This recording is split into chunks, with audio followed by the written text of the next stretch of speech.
Olá, queridos! Estou de volta porque ontem, dia 31 de maio de 2016, foi apresentada a nova gestora da Secretaria de Política para as Mulheres e ela disse que ela é evangélica, é contra o aborto ainda em casos de estupro e que ela não vai se colocar contra nenhum princípio bíblico e que ela mesma já tinha sido a favor do aborto, porém ela conheceu Jesus e afirma também que ela é fruto de um abuso que a sua mãe sofreu quando era mais jovem.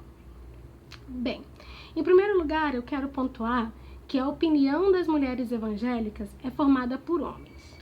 A igreja evangélica, na sua maioria, não admite o ministério feminino, o pastorado feminino.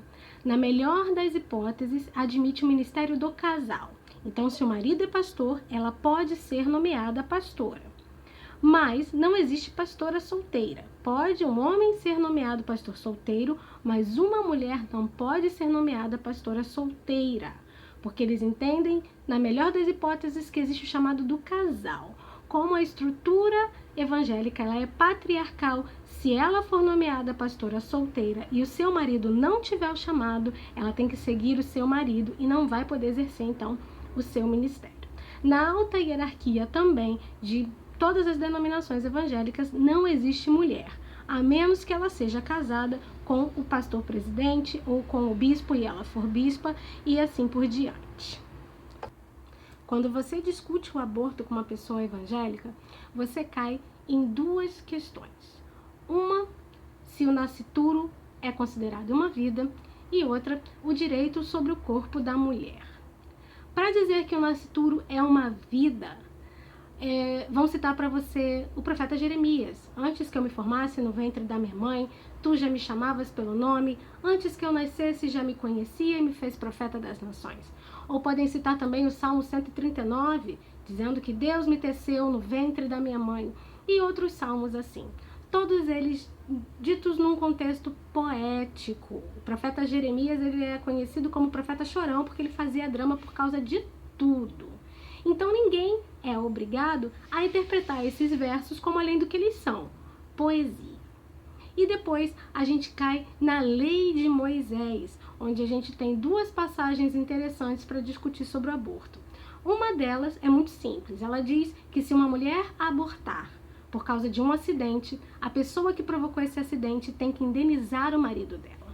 A segunda é uma lei que fala sobre a proibição de fazer sacrifícios a deuses pagãos. Está no livro de Levítico, capítulo 20. Quando Moisés estava atravessando o deserto com os israelitas, eles observavam e conheciam os costumes de outros povos pagãos que estavam ao redor. E um que era muito famoso, muito comum, era o deus Moloque e os sacrifícios que eram feitos para ele, geralmente crianças.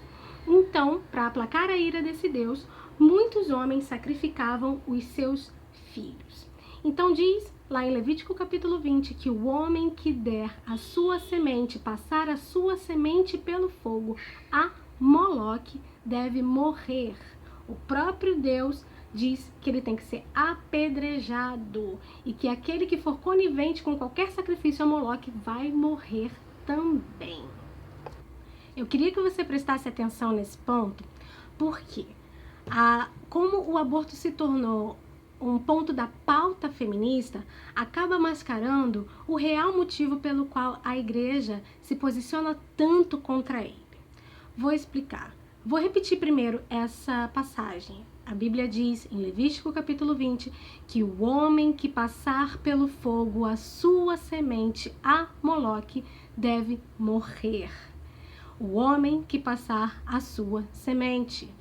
A Bíblia está sendo literal aqui, gente. Mulher não tem semente. Quando Deus fala com a mulher, ele fala o fruto do seu ventre. Isso quer dizer que a responsabilidade de um sacrifício a Moloque, ela é toda do homem e da sua semente.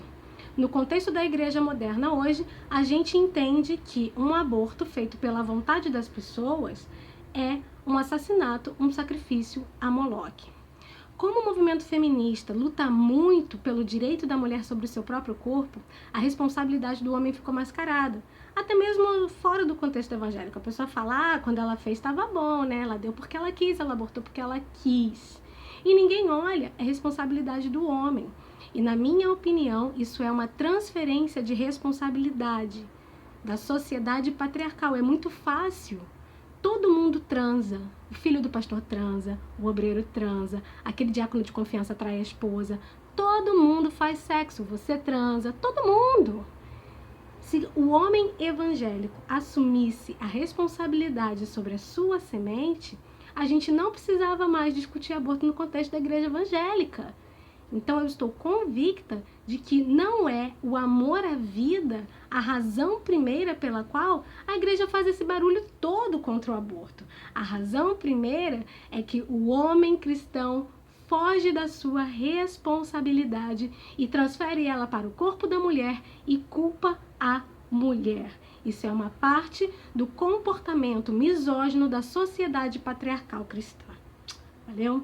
Beijo para vocês.